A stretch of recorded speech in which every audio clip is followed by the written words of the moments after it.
هل هناك علاقة بين ساي وساتيا؟ متى هتحب ساي ساتيا؟ ممكن ساتيا هيصير بطل مسلسل حبيبتي من تكون؟ تخبر المصادر أن القصة العرض ستوجه تركيزها الآن إلى صداقة ساتيا وساي الناشئة. في الحلقات القادمة ستأخذ ساي فينياك إلى المستشفى من أجل مشروع مدرسته. سيحدث أن يأتي ساتيا لإنقاذ ساي.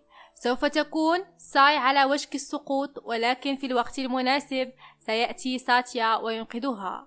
يشعر فيرات بالانجذاب الشديد نحو ساي ويرغب في إحياء علاقتهما.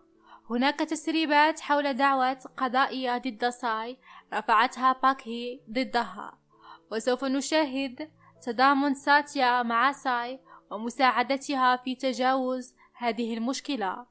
نتوقع وجود علاقة صداقة قوية بين ساي وساتيا، وفي حالة إعجاب الجمهور بهذه العلاقة سيتم تحويلها إلى علاقة حب مثل ما وقع في مسلسل إيميلي. انتهى الفيديو. اشتركوا في القناة وفعلوا الجرس لتتوصلوا بجديد الأخبار والمعلومات عن المسلسلات الهندية ونجومها، واعملوا لايك للفيديو وكلمة شكر منكم تكفيني.